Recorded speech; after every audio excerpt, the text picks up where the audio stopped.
Tanpa kompromi, ribuan orang Dayak datang ke Sampit dan siapapun orang Madura yang mereka temui dibunuh sama mereka, dihabisi mereka di tempat saat itu juga. Aku Agnes, stop skip, matikan lampumu, cerita dimulai. Apakah kalian masih ingat nih dengan kejadian berdarah pada tahun 2001 di Kalimantan? Kisah yang menewaskan sekitar 1.500 jiwa. Nah, kali ini aku bakal cerita kisah tentang tragedi berdarah di Sampit, Kalimantan. Pasti kalian juga bertanya-tanya kan, kok bisa sih Kak orang Madura ini bisa sampai ke Kalimantan? Nah, kenyataannya adalah orang Madura ini bisa sampai ke Kalimantan itu jauh sejak zaman Belanda pada tahun 1930-an, dibawa sama orang Belanda ke Kalimantan. Nah, ketika orang Madura ini datang ke Kalimantan, disambut baiklah sama orang Dayak, orang asli Kalimantan. Emang karena orang Dayak ini positif vibes ya bawahnya ya, nggak cuma baik sama orang Madura dan tamu aja, tapi ke tetangga pun mereka juga baik.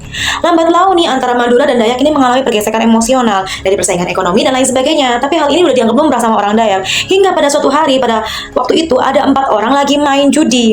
3 orangnya ini orang Madura, 1 orangnya ini orang Dayak. Nggak tahu apa masalahnya, tiba-tiba mereka cekcok dan berujung pada terbunuhnya si orang Dayak ini.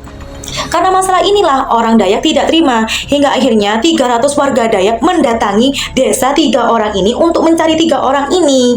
Nah, karena nggak ketemu, akhirnya dibakarlah 9 rumah warga Madura dan beberapa kendaraan Madura yang ada di sana. Nah, hasilnya ini masalahnya juga bisa selesai nih kalau polisinya cepat tanggap. Karena polisinya ini nggak segera menangkap 3 orang ini, akhirnya masalah ini terus berlanjut hingga Februari pada tahun 2001. Di sana sekelompok warga Dayak menyerang salah satu warga rumah orang Madura hingga menewaskan orang Madura di sana. Karena orang Madura di sana tidak terima, akhirnya mereka melakukan hal yang sama, balas dendam lah ceritanya ini ya. Setelah balas dendam, mereka menguasai daerah Sampit dan berproklamasi seperti ini.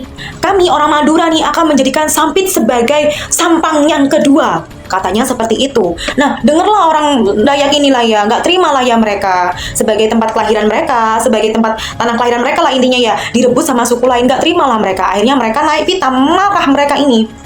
Tanpa kompromi, ribuan orang Dayak datang ke Sampit dan siapapun orang Madura yang mereka temui dibunuh sama mereka, dihabisi mereka di tempat saat itu juga. Bahkan dipercaya warga Dayak sampai melakukan ritual di luar nalar manusia guna menghabisi orang Madura. Akhirnya karena kejadian itu, semua orang Madura melarikan diri alias pergi dari Kalimantan dan Sampit itu pokoknya pergi dari Sampit dan pokoknya dari Kalimantan lah mereka pergi gitu. Dan tidak menginjakkan lagi ke tanah Kalimantan ini. Jadi teman-teman sekalian, jika kalian merantau atau kemana aja deh, dijaga tata keramanya, dijaga sopan santunnya, junjung tinggi norma adat wilayah sekitar. Oke, nyalakan kembali lampumu. Next, kita cerita apa lagi ya?